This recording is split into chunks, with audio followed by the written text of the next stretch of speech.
Elle est là, la coupe et le trône, devant notre podium. Alors ne soyons pas aveuglés par le suspense de la fin de saison et par l'apothéose de la coupe. Rodrigo, notre football est boiteux. On peut même dire qu'il est mal en point. C'est le point de votre édito, précisément. Oui, et si on veut être optimiste, qu'à peu près tout le monde soit d'accord pour dire que les verdicts sont à peu près justes, je pense que ça relève un petit peu du miracle, tant notre championnat a été faussé. Faussé parce que compliqué. On nous promet d'ailleurs une version en braille la saison prochaine.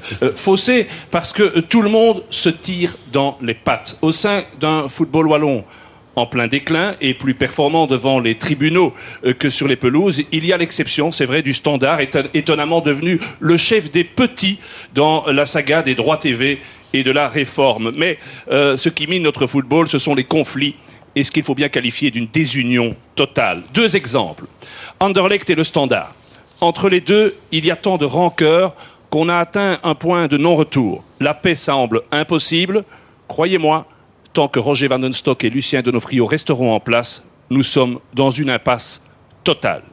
Et puis, deuxième exemple, entre la fédération et la ligue professionnelle, dire que c'est tendu est un euphémisme. Les deux entités cohabitent pourtant dans la même maison, dite de verre, mais qu'il faudrait appeler de cristal.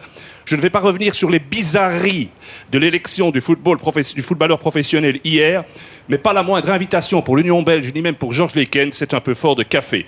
Le pompon, voilà que Westerlo, club de Bruges, ces deux clubs ont décidé d'annuler leur confrontation sous prétexte qu'une Coupe d'Europe, eh bien, elle coûte plus d'argent qu'elle n'en rapporte. Autrement dit, Westerlo offre à Bruges un tour préliminaire de moins.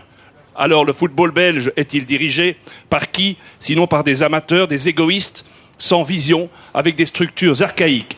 Quelle est finalement l'image qu'on veut donner de notre football?